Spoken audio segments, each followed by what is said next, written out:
Jadi muara daripada logika politik itu adalah kepentingan. Apakah kepentingannya bisa tercapai apa tidak, itulah logika politik gitu.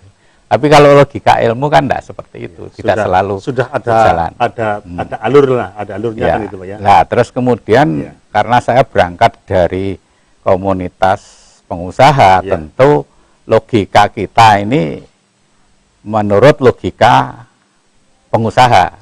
Dalam hal ini soal manajemen, soal manajerial.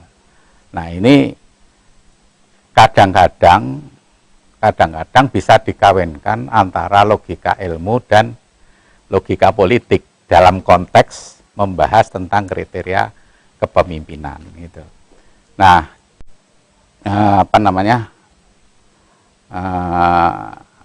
itulah makanya yang namanya manajemen itu memang boleh dibilang perkawinan antara ilmu dan seni.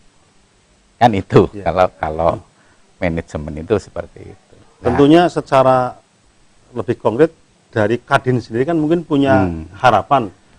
Kalau menurut kami dari sisi politik ya, dari sisi logika politik itu paling tidak kan masih ada lagi soal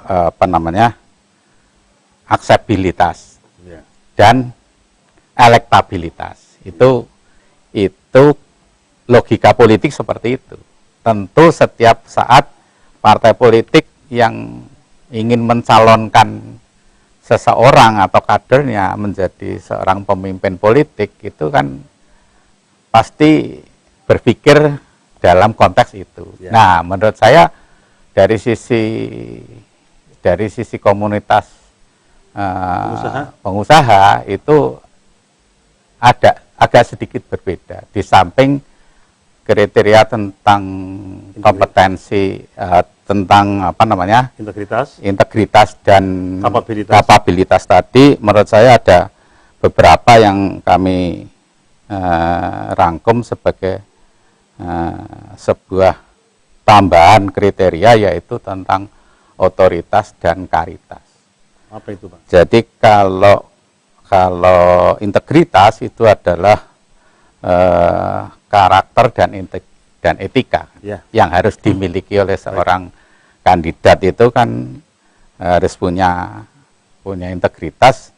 Dalam hal ini cerminannya atau indikatornya adalah soal komitmennya tentang karakter dan etika tadi.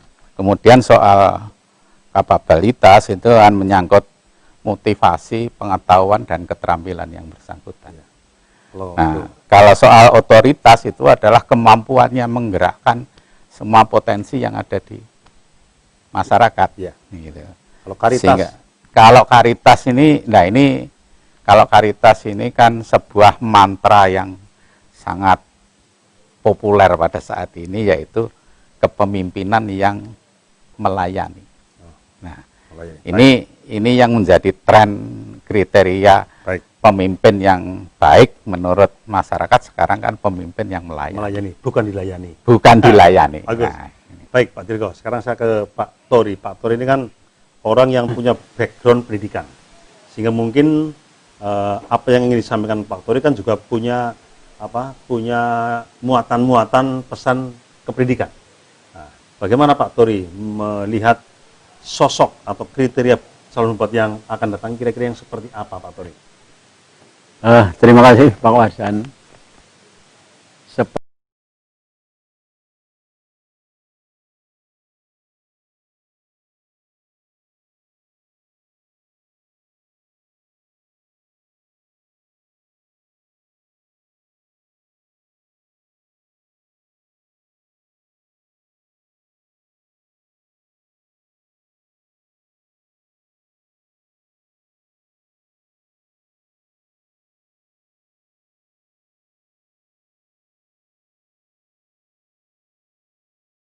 Ya bukan tidak saya permasalahkan, artinya kalau dibandingkan dengan kabupaten lain, mungkin menentukan ranking itu juga sudah ada kriterianya, ada rumusnya, juga dengan pendataan paling tidak mendekati benar gitu. Nah, untuk begitu ya. Jadi saya memandang sosok pimpinan ini secara umum dulu, belum fokus saya dari apa katakanlah mewakili elemen pendidikan. Jadi secara umum untuk memajukan Kabupaten Kebumen ini perlu pimpinan yang cerdas, agamis, visioner, gitu. Kalau umpamanya saya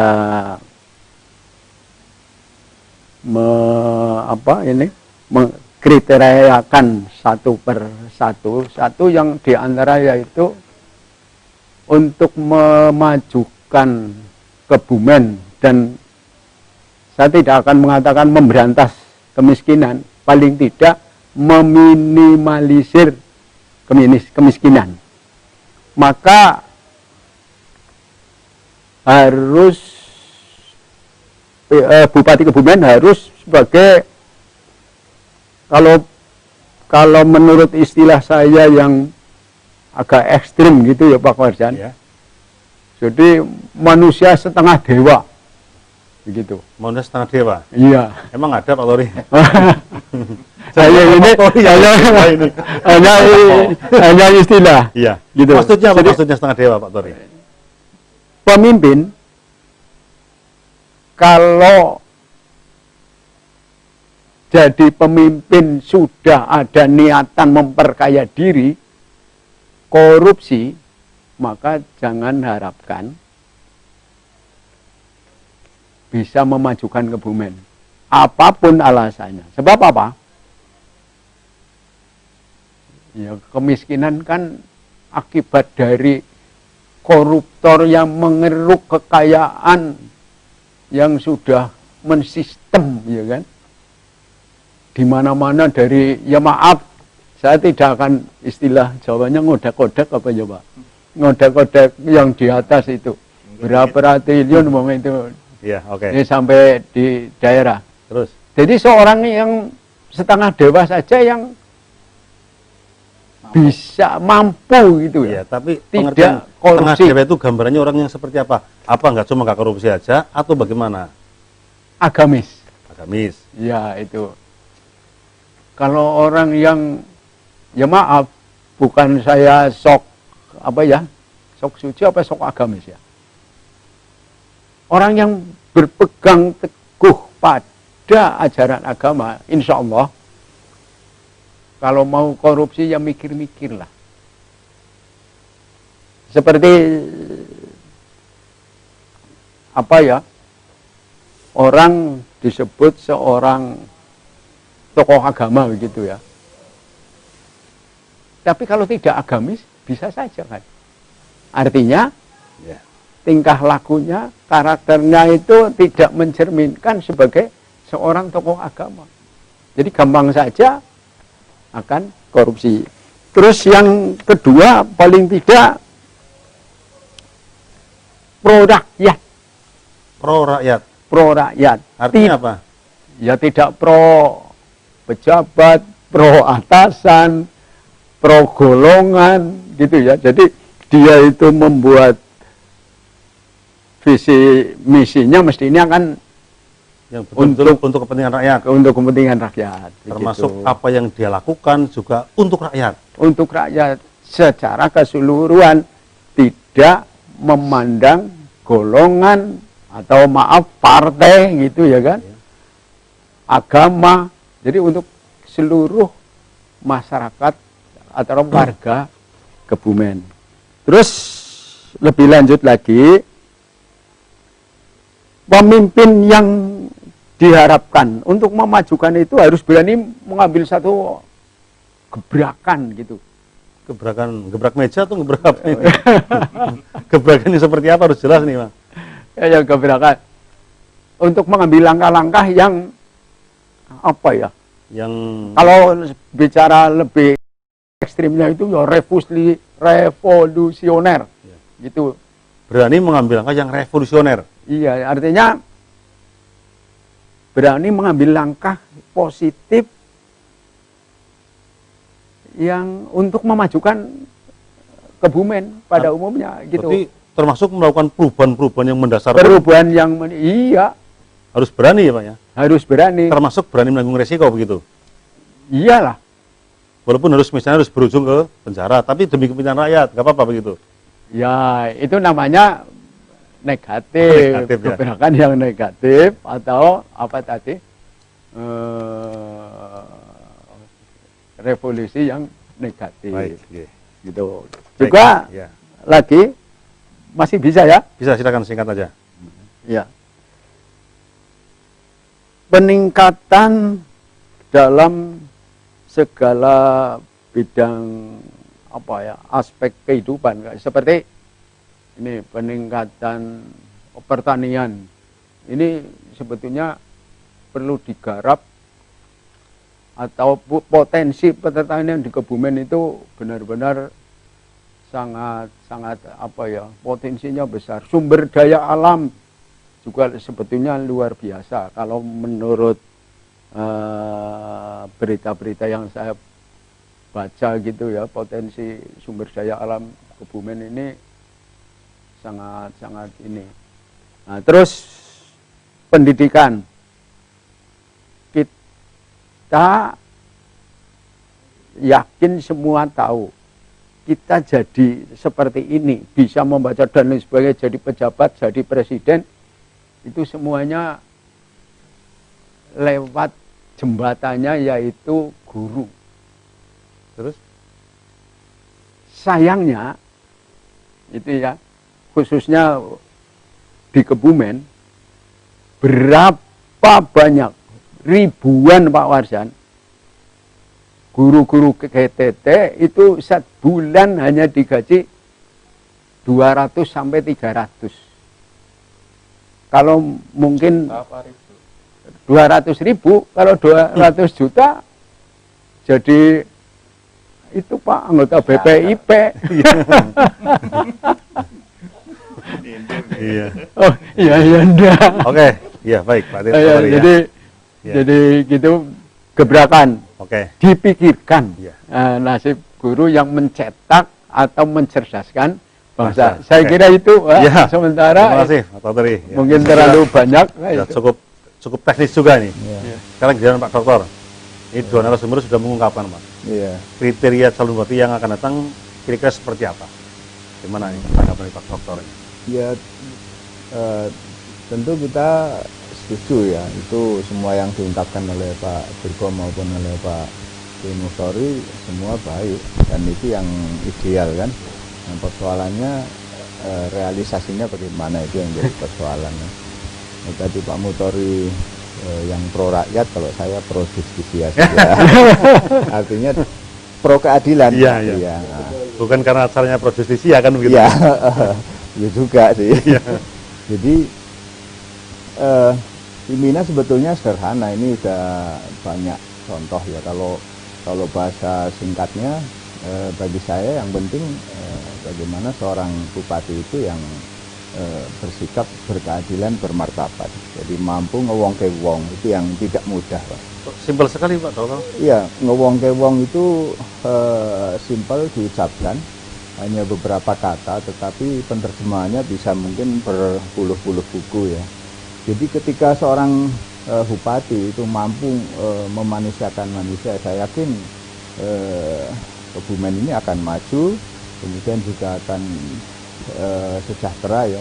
Karena negeri kita ini kan bukan hanya negara hukum, tapi welfare state, jadi negara kesejahteraan. Jadi pada pokoknya seorang bupati itu yang mampu mesejahterakan. Artinya mesejahterakan itu jadi kesejahteraan bukan hanya secara lahir tapi juga secara batin. Jadi bukan hanya sekedar tidak ada kaitannya dengan money politik.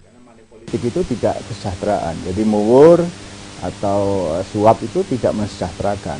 Itu hanya alat untuk meraih, mungkin salah satu alat untuk meraih dukungan agar agar memperoleh suara banyak. Tapi bukan. Kesejahteraan itu yang tadi bahasa simpelnya itu visioner. Jadi bagaimana ke depan bukan hanya secara lahir tapi juga secara batin, bukan hanya saat sekarang tapi juga saat yang akan datang. Misalnya kehidupan suku, kemudian pendidikan ini yang tidak kalah pentingnya, yang sering dilupakan dikiranya pendidikan itu untuk masa sekarang. Pendidikan itu masa depan, investasi jangka panjang. Jadi kalau tadi saya agak kaget kalau memang benar guru honorer mungkin ya itu honornya sedemikian, itu kalau dibagi sehari berarti nggak ada 10.000 Pak sehari, bisa dibayangkan. Tapi ya mungkin keadaan negara, keadaan pemerintah sedang demikian, tidak mampu membayar ya. Dan sebetulnya guru itu kan guru formal itu paruh waktu, sehingga paruh waktu yang lain bisa untuk mensejahterakan dirinya sendiri. Yang penting adalah tadi itu Pak. Jadi seorang bupati itu mampu untuk berkeadilan, bermartabat. Dia mampu ngewong-ke wong. Karena bupati itu eksekutif. Eksekutif itu seorang pejabat yang bersifat mengeksekusi, yang melaksanakan apa yang menjadi program, baik program yang dirancang oleh legislatif maupun program yang dirancang oleh eksekutif, baik itu di daerah maupun mungkin dari pusat. Itu mampu menerjemahkan untuk kesejahteraan rakyat. Jadi bupati itu bukan sebuah jabatan kekuasaan yang tahu-menahu kemudian yang penting saya duduk, tidak. Gitu. Kalau dalam Islam sebenarnya bukan hanya seorang bupati, bahkan setiap orang itu dituntut atas kepemimpinannya kan.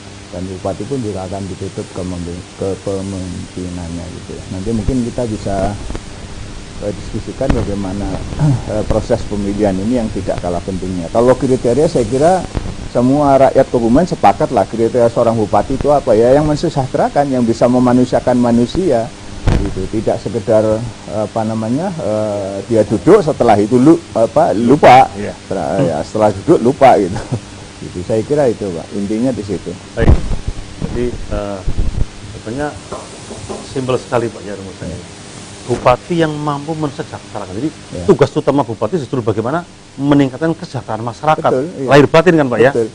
Nah, untuk menuju itu mungkin tadi kriteria dari Pak Dirgo, Pak Tori akan masuk. Jangan korupsi, jangan begini, jangan begitu kan begitu Pak. Ya, saya kira itu penerjemahannya ke sana. Jadi kalau melakukan itu berarti dia tidak mensejahterakan rakyat, tapi mensejahterakan diri sendiri. Jadi sebenarnya seorang ada. Jadi kalau merujuk pada pemikiran tokoh yang sudah sangat populer ya, Nabi sendiri mengajarkan kan bagaimana pimpinan itu. Pimpinan itu harus amanah, kemudian fatonah, cerdas ya, jujur ya, jadi menyampaikan amanah, tapi fatonah ya, sidik benar. Kemudian Ki Hajar Dewantara juga mengajarkan juga ini ya, tokohnya Pak Kiai Muhtari ini. Ki Hajar Dewantara itu ngarso suntulo, jadi di depan itu menjadi contoh, bukan memberi contoh, menjadi contoh. Karena orang memberi contoh belum tentu menjadi contoh, tapi kalau orang menjadi contoh pasti memberi contoh. Kemudian di ing madya mangun karso, di tengah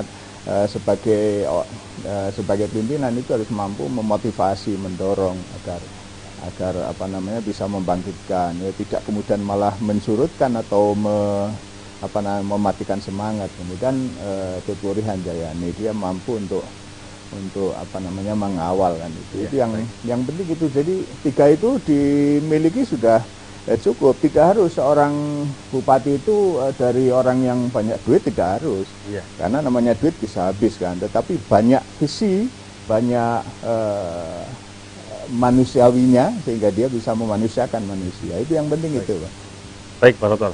Pemirsa, kita sudah mendapatkan gambaran secara konkret lah.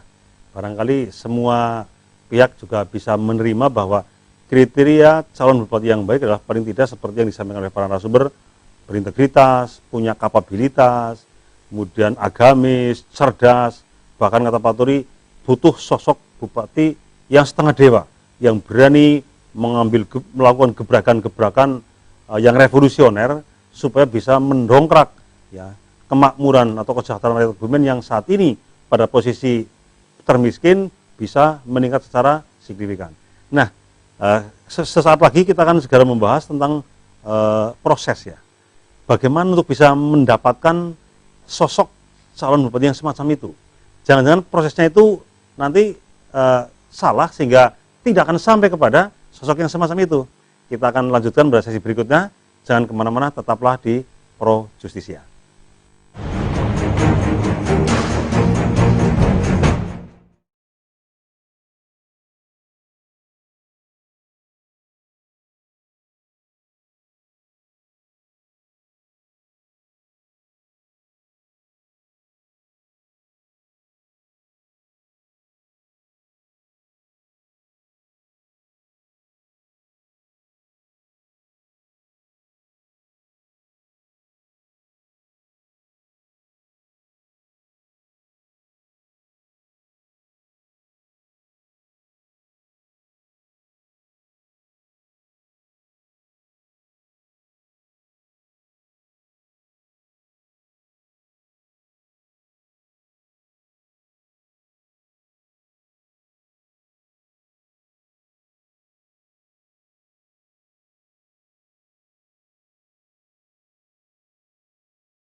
Kembali bersama kami di acara Pro Justisia, pahami hukum, taati hukum agar tidak terjerat hukum. Kita akan lanjutkan perbincangan kita mengenai tema pada malam hari ini, mencari sosok calon Bupati Kebumen. Bersama narasumber kita ada Bapak Haji Dirgo Yuswo, Ketua Kadin Kabupaten Kebumen. Kemudian ada Pak Mukhtori, SPD, tokoh masyarakat dari Jatimulyo, dan juga narasumber tetap acara Pro Justisia Bapak Dr. Muhammad Hambali. Anda ingin bergabung, masih ada kesempatan, silakan hubungi kami melalui SMS atau WA di 0821 333 55547. Baik, sebelum ke narasumber ini ada SMS atau WA yang masuk ke studio, akan saya bacakan dulu. Ya, saya bacakan SMS pertama. Selamat malam narasumber. Saat ini Kabupaten Kebumen katanya termiskin di Jawa Tengah. Kira-kira sosok calon bupati yang seperti apa yang bisa meningkatkan kesejahteraan masyarakat Kebumen? Dari nama-nama calon yang saat ini beredar, apa ada yang memenuhi kriteria tersebut? Terima kasih. Nah, ini kalau yang kriteria mungkin tadi sudah banyak dibahas, Pak ya. Ya, tinggal ini yang kedua ini ya gimana? Pak Dokter dulu silakan menanggapi ya, itu. Saya kira belum saatnya lah kita menjustifikasi ya. Iya. Jadi kembali kepada masyarakat pemilih, kalau memang dirasa akan mampu mensejahterakan, bisa mensejahterakan, ya silahkan dipilih. Dan yang mampu mensejahterakan itu bukan berarti yang mampu memberi uang ya, mengubur suap, money politik, belum tentu atau ya. iming-iming, belum tentu. Itu bisa juga itu sebagai suatu alat ya, alat penarik yang setelah itu kemudian dia lupa. Itu kalau di depan dia sudah modal, ya kira-kira kan mesti mengembalikan modal. Yang penting kalau ini kriteria itu kan sikap dan sifat, Pak. Itu bisa dilihat dari track record masa lalu, kemudian dari perilaku sehari-hari gitu ya. Nah, dari situ bisa disimpulkan. Jadi saya kira kita tidak pada tempatnya untuk menjustifikasi apakah dia mampu mensejahterakan atau tidak kan. Itu. Ya, masih spekulatif lah antara ya dan tidak, kita kan belum tahu persis ya, Pak ya. Dan itu juga belum tentu dia jadi calon juga ya. Karena belum daftar kan. Ya, belum daftar. Yang pasti kriteria kriteria calon bupati yang bisa mensejahterakan masyarakat itu saya kira sudah cukup banyak disampaikan Pak Dirgo dan Pak Mukhtori, cukup banyak. Masyarakat tinggal menilai apakah kriteria itu ada nggak pada orang-orang itu, kan seperti itu. Iya, dan itu bisa dilihat dari track record, Pak. Orang tidak lepas dari masa lalu, dan masa lalu itu yang membentuk orang itu. Gitu. Ini mesti cermat, mesti hati-hati. Jadi bukan masa sekarang saja yang dilihat. Masa sekarang yang bagi-bagi duit misalnya, masa sekarang yang bagi-bagi janji misalnya, bukan itu. Tapi masa lalunya bagaimana, kemudian lingkungan keluarganya bagaimana, itu akan berpengaruh pada sikap dia. Karena bisa jadi ya seorang bupati itu yang jadi bupati bukan suaminya, tapi istrinya, walaupun yang duduk suaminya. Misalnya ini yang mesti hati-hati juga. Atau sebaliknya misalnya ada nanti calon bupati perempuan yang duduk formal bupati istrinya, tetapi sebenarnya yang jadi bupati mungkin partainya. Ini juga mesti hati-hati kan gitu. Artinya sosok ya, sosok yang yang saat ini nampak, Pak. Itu belum tentu orisinil, Pak ya. Ya, menurut saya demikian. Karena ada kepentingan kan. Ya, karena ada kepentingan ya. Orang tidak bisa dilihat pada saat berkepentingan. Orang bisa dilihat sebetulnya originalitasnya itu seperti apa. Itu bisa dia masa lalunya. Pada saat dia normal itu ya, tanpa kepentingan. Ya, keadaan normal. Karena kita tidak bisa menyimpulkan seseorang itu pencuri sebagai pekerjaan. Kalau dia kelaparan mungkin ya terpaksa harus ngambil yang kasus pernah viral itu, ngambil kakao misalnya, atau ngambil itu karena memang saking kelaparannya. Jadi nyatanya tiap hari dia baik. Jadi mesti kita harus sangat cermat memilih pemimpin. Kalau kita sepakat bahwa Kebumen, masyarakat Kebumen harus sejahtera. Baik. Nah, ini saya kira tidak lepas dari proses, Pak. Kita sekarang akan bicara masalah prosesnya. Bagaimana kita membangun proses supaya kriteria tadi yang disebutkan oleh narasumber itu bisa terwujud kan, Pak. Artinya proses itu kan berarti bagaimana masyarakat kemudian ada semacam kesepakatan untuk memilih si A atau si B karena memang dia memenuhi kriteria. Ya. Nah, proses yang sekarang ada apa memungkinkan untuk seperti itu, Pak? Karena isu yang namanya money politik segala macam kan sangat kuat. Ya. Gimana Pak Dokter? Jadi money politik itu bukan hanya kejahatan politik ya, tapi itu kejahatan pidana juga. Jadi bukan hanya melanggar fatsun, tapi juga melanggar pidana, itu delik ya. KUHP mengatur itu. Jadi money politik itu tidak harus berbentuk uang, tapi juga bisa barang, bisa juga janji. Nah, tapi money politik tidak akan terjadi manakala masyarakat pemilih itu tidak mau, itu menolak. Nah, sekarang kembali kepada rakyat, kepada masyarakat pemilih, bukan hanya kepada orang yang mau dipilih, tetapi kepada masyarakat pemilih. Itu apakah dia ingin mendapatkan sejumlah uang kecil untuk memilih seseorang yang kalau dihitung kembali sebenarnya, misalnya ya satu orang itu menerima 100.000 misalnya, itu dalam tempo 4 tahun ya, karena bupati yang besok ini hanya 4 tahun sampai 2024, jadi tidak 5 tahun kan. Karena 2024 akan ada pilkada lagi. Serentak Pak ya? Iya, serempak ya. Kalau yang dipilih tahun 2016 itu selesainya 5 tahun 2022. Nah, nanti yang 2 tahun 22 sampai 24 itu PJ. Jadi berarti belum pilihan juga misalnya.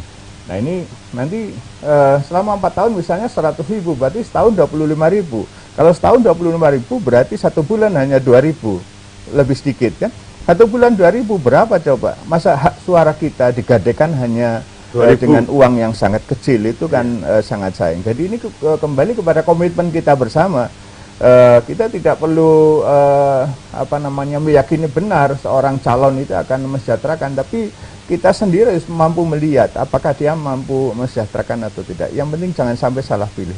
Kalau sampai salah pilih, 4 tahun kita tidak bisa kita mesti menunggu 4 tahun lagi untuk memperbaiki untuk memperbaiki kesalahan itu. Jadi jangan sampai salah pilih. Sehingga bahasa yang sering dipakai oleh Pak Wajan itu menjadi pemilih yang cerdas kan gitu. Nah, cerdas itu apa? Cerdas itu mampu membaca. Jadi calon bupati dan wakil bupati itu bagaimana latar belakangnya. Juga harus hati-hati juga, karena bupati bukan hanya bupati tapi ada wakil. Yeah. Jadi apakah pasangan ini pasangan yang serasi, karena dia tidak bisa berjalan sendiri, dia tandem kan gitu. Bisa jadi A dan B itu cocok, tapi A bagus, B bagus, tapi A dan B ketika digabung menjadi bupati dan wakil bupati itu menjadi tidak bagus. Ini juga mesti cermat, dan ini tugas semua pihak, khususnya KPU ya, itu untuk mensosialisasi agar masyarakat ini menjadi masyarakat pemilih yang cerdas. Kalau memang kita sepakat Kebumen bukan hanya terentaskan dari kemiskinan seperti disampaikan oleh Pak Kiai Muhtari, tetapi masyarakat Kebumen menjadi masyarakat sejahtera, karena kita itu kaya, SDA-nya banyak ya, SDA-nya bagus, EDM-nya itu pun bagus sebenarnya kalau memang bisa dimanfaatkan. Baik, Pak Dirgo. Ini kan nampaknya kok kita itu belum bisa optimis bahwa di dalam segala macam jenis pemilihan itu bisa membebaskan diri dari money politik. Nah, kalau memang betul bahwa money politik itu akan terjadi, mungkinkah ini akan menjungkir balikan keadaan Pak Dirgo? Artinya apa? Orang yang sesungguhnya memenuhi kriteria, hanya karena dia tidak bisa bermain money politik, kemudian nggak terpilih, sementara orang yang tidak memenuhi kriteria, karena dia bisa bermain money politik, kemudian terpilih, Pak Dirgo.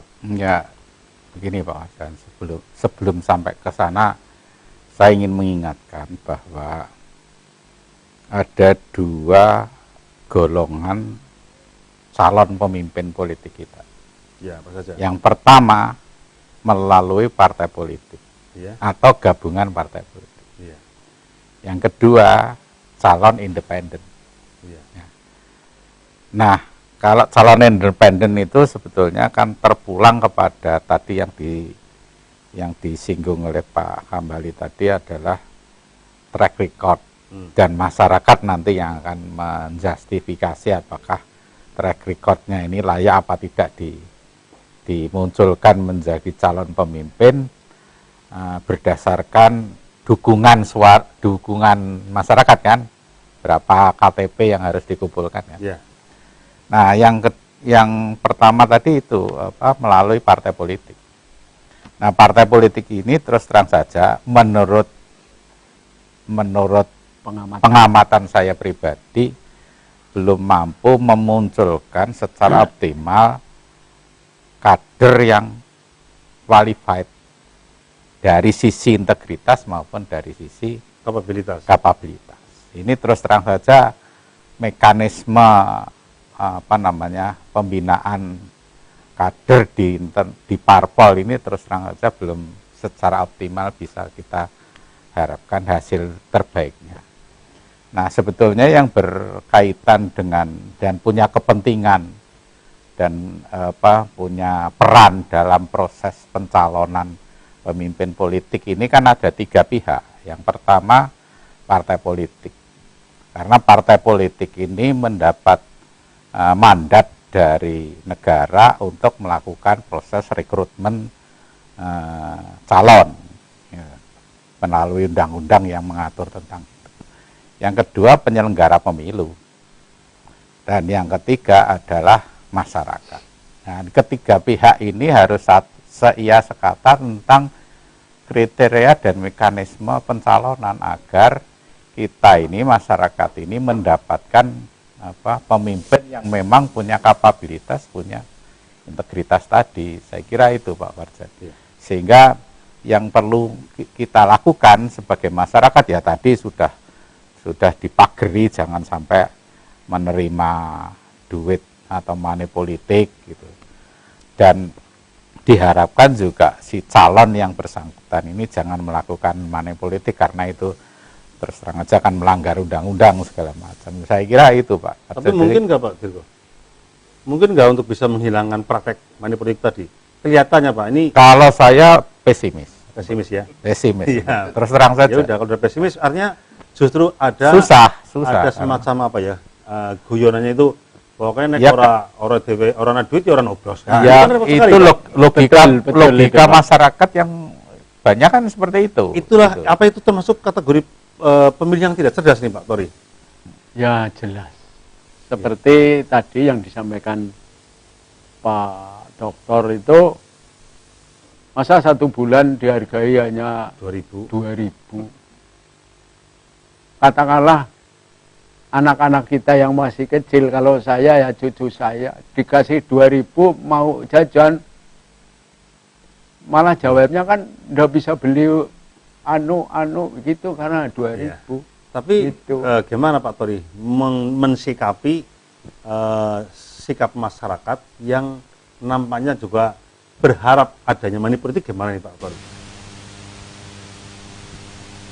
Seperti tadi yang dikatakan Pak Dirgo itu kan pesimis. Iya. Malah saya lebih pesimis lagi. Gimana suara di masyarakat seperti apa Pak Tori? Saya yang katakanlah kalau malam kayak gitu ya congkrong dengan mereka yang biasa, terus terang saja itu seperti pemilu kemarin, dia ngomong ke saya, Pak, seperti yang tadi saya katakan Pak Warjan, mek sing awe duit yang kok sing tak pilih. Tidak peduli dia itu seperti apa, siapa seperti apa dan siapa begitu, tidak peduli. Padahal mestinya untuk mengangkat seorang pemimpin itu dinilai, orang Jawa bilang diwoco saka kuncung tekan gendung. Kuncung tekan gendung? Iya. Artinya track record tadi. Track record kalau bahasa menterengnya itu. Karena apa? Sekarang misalnya saya mencalonkan, saya jadi calon, terus di siapa bapaknya, siapa saudaranya, bagaimana masa lalu saya, anak saya kayak apa, dinilai semua gitu. Ya. Sampai apalagi kalau kekayaannya, uangnya didapatkan dari mana, masa hanya seorang guru dengan duitnya miliaran, sampai seperti itu. Iya. Itulah dalam bahasa Jawa tadi kunjung tekan gelung. Tapi dibaca. kelihatannya konsep itu susah dijalankan sekarang nih Pak Tori. Ya. Orang sudah pragmatis sekali Pak, kan seperti itu. Nah ini apa? Gimana Pak Dokter ini? Kelihatannya kok ini kok banyak orang yang pesimis. Ya. Pesimis untuk bisa menghilangkan money politik. Kalau masyarakat ternyata juga dengan si calon gayung bersambut, berarti kan memang tidak ada upaya untuk menghilangkan itu, Pak. Ya. Padahal pelakunya kan sebenarnya kan dua pihak itu, Pak. Sekalipun calon akan memberi, kalau masyarakatnya menolak, nggak akan terjadi. Ya. Masyarakat mengharapkan, calon nggak memberi, nggak akan terjadi. Ya. Nah, ini semuanya berkendak. Apa kemudian kita harus selalu dalam kepesimisan yang begitu masif ini, Pak Hamali? Ya, memang tidak bisa mudah ya, tapi ini masih dikampanyekan. Saya tidak berani mengatakan pesimis karena itu sudah titik kesimpulan yang apa namanya, Final. Ya, final itu sebenarnya tetap masih bisa dilakukan. Jadi hanya gini, dalam setiap pemilu atau pilkada, jadi tadi mungkin koreksi ya, pemilu pilkada itu bukan pemilu, undang-undangnya beda, Mas. Dan ini juga nanti ada problem ini, sebentar dulu sebelum menjawab pertanyaan Pak Wajan ya. Ini ada, menurut saya secara hukum ini ada problem. Bawaslu itu dibentuk berdasarkan Undang-Undang Pemilu ya, nomor 7 tahun 2017. Nah, apakah Bawaslu itu juga sebagai Waslu pilkada? Ini. Karena Undang-Undang Pilkada itu bukan 717, bukan nomor 7 tahun 2017, itu Undang-Undang Pemilu, tetapi nomor 10 tahun 2016. Itu. Sedangkan Bawaslu, pengawas pemilu, itu dibentuk berdasarkan Undang-Undang Pemilu. Nah, apakah itu juga berlaku untuk dalam pilkada? Ternyata pilkada itu bukan pemilu yang dimaksud oleh Undang-Undang nomor 7 tahun 2017. Kemudian yang kedua, yang namanya kampanye itu pun berbeda. Kalau menurut Undang-Undang nomor 7 tahun 2017, mencitrakan diri itu sudah masuk kampanye. Nah, kalau Undang-Undang nomor 10 2016, mencitrakan diri tidak kampanye. Si kampanye itu visi misi. Gitu. Kalau 2017, visi misi mencitrakan diri itu masuk kampanye. Nah, sehingga apa yang kita lihat besok ini mesti hati-hati. Nah, persoalan kita adalah kita di dalam berpolitik itu belum sehat. Saya sependapat dengan Pak Dirgo tadi, partai saja, partai politik ya, yang notabene dia politikus, itu pun masih belum bisa mencari kader atau membentuk kader, apalagi masyarakat, Pak. Itu. Nah, ini tugas siapa ya? Tugas penyelenggara pemilu KPU untuk selalu sosialisasi. Sosialisasi itu bukan sekedar pekerjaan proyek, tetapi itu pekerjaan material, Pak. Artinya bukan pekerjaan formil, tapi pekerjaan material. Benar-benar sosialisasi itu belum berhasil kalau masyarakat belum paham. Misalnya paham bahwa money politik itu tindak pidana. Itu. Jadi seharusnya Gakkumdu itu nganggur. Artinya bukan berarti dia tidak mampu menegakkan, tetapi tidak ada yang perlu ditegakkan, semua jalan. Itu mestinya pendidikan berhasil itu kan kalau memang outputnya itu ada luaran yang memang bisa diserap kan. Kalau sekedar selesai ijazah, jadi seperti kata Rocky Gerung, ijazah itu bukan tanda orang berpikir, itu tanda orang bersekolah. Tanda orang berpikir itu bukan pada ijazah, tetapi dia mampu mempengaruhi sikapnya. Gitu. Jadi orang banyak ijazah belum tentu dia orang berpikir, tapi orang berpikir pun belum tentu yang berijazah. Tapi yang bagus memang orang yang berpikir dan berijazah kan gitu, karena kita hidup dalam tataran formalistik juga. Gitu. Nah, KPU ini bertugas. Nah, seringkali kita melihat bahwa penyelenggara pemilu ini masih formalistik. Jadi dia sekedar formalitas begitu.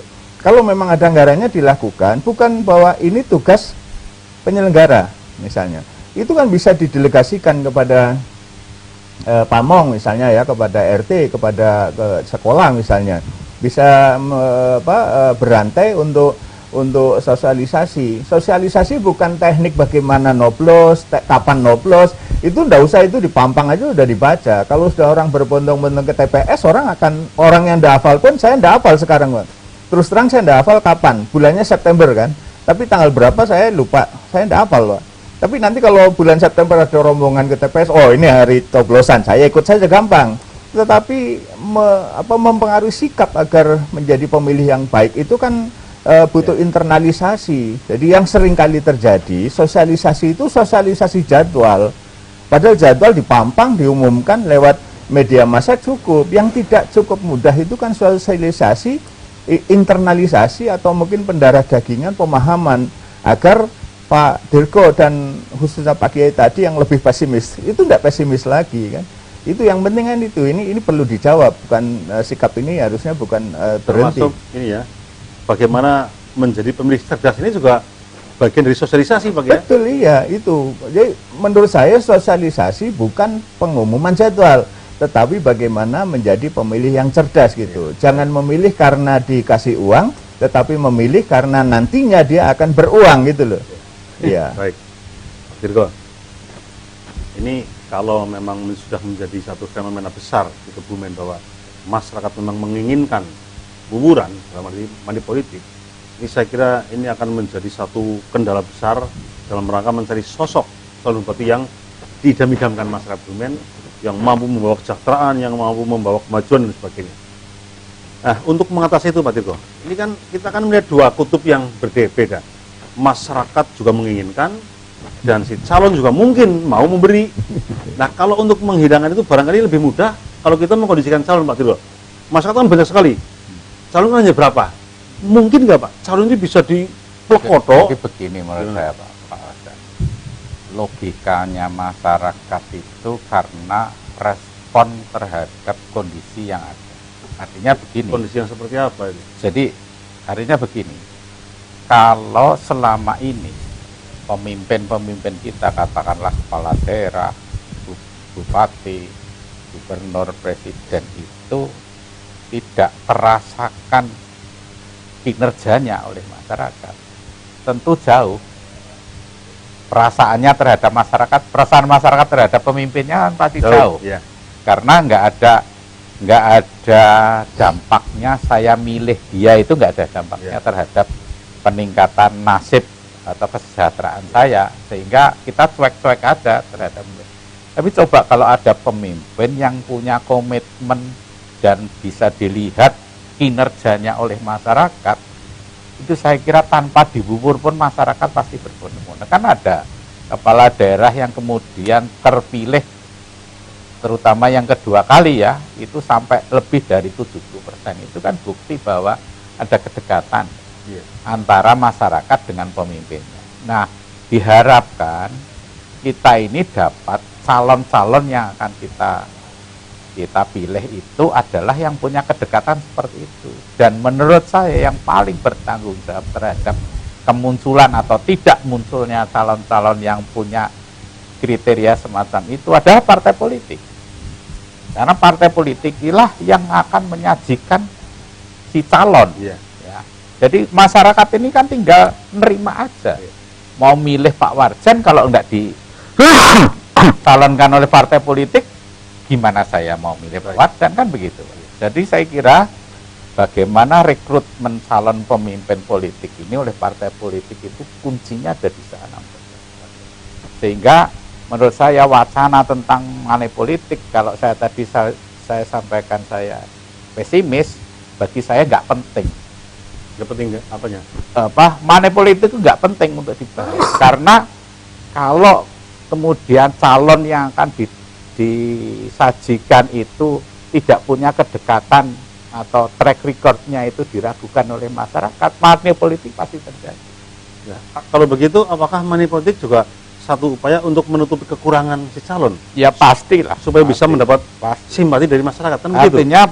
Artinya kejadian money politik itu ada korelasinya dengan kualitas calon yang ditampilkan oleh partai politik untuk dipilih oleh masyarakat. Berarti nanti kalau calon money politik semua nggak berkualitas semua gitu Pak? Kan? Kalau calonnya money politik semua berarti nggak berkualitas semua? Saya beranggapan seperti itu. Baik. Pak Totori, singkat saja mungkin ada yang ingin disampaikan? Satu hal tadi yang disampaikan bahwa dua kubu ini katakanlah pemilih dan yang dipilih calon, ya yang dipilih. Kalau ini benar-benar di stop, bisa menyetop baik KPU, Bawaslu atau yang terkait dengan masalah pilkada atau yang bersangkutan, Iya. yang penting bersangkutan. iya, insya Allah Iya. tidak akan terjadi money politik. Karena nyetop masyarakat kan susah. Karena Iya, banyak Tapi kalau banget. calonnya cuma 2 pasang, udah keduanya punya komitmen tidak akan mubur, kan selesai. Nah, mungkin ya itu Pak. Iya. Gitu. Tapi kadang-kadang kan ada yang khianat. Dan begini Pak, Iya. saya kira fungsi panwas ya itu menjadi penting ya. Jadi calon mungkin bisa lah, oke sepakat. Tetapi harus dipahami juga bahwa seringkali di dalam pemilihan, apa pilkades, pilkada maupun pemilu, itu ada orang-orang yang gambling, orang-orang yang berjudi. Nah, bandar-bandar judi ini dia tidak terpantau, dia bisa money politik juga, yang mungkin tidak disebut sebagai money politik, gitu. Itu yang harus hati-hati. Jadi kembalinya sebenarnya ini memang saya kira bukan satu mimpi ya, tetapi terus kita harus lakukan bahwa berkeadilan, bermartabat, saling ngewong ke wong, saling memanusiakan manusia. Saya yakin itu kata kuncinya. Nah, kata kunci yang paling utama adalah Pancasila, beragama. Jadi orang beragama pasti berpancasila. Itu. Saya kira kata kuncinya di situ. Berarti agama bukan musuh terbesar Pancasila Pak ya?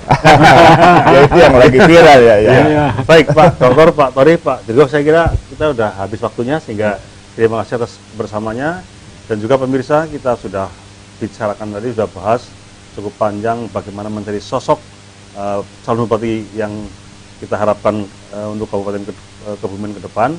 Itu saya kira masalah kriteria sudah banyak kita pahami, tinggal bagaimana kita membangun proses agar kriteria itu bisa betul-betul terwujud menjadi sosok bupati yang diharapkan mampu membawa perubahan besar di Kebumen, yang mampu mendongkrak angka kemiskinan ini agar bisa menjadi semakin terminimalisir, dan juga mampu mensejahterakan masyarakat. Ini yang menjadi tugas kita bersama, dan salah satu upaya yang bisa kita lakukan untuk menuju kepada terbentuknya atau terwujudnya kriteria sosok bupati yang didam-damkan adalah kita hilangkan yang namanya money politik.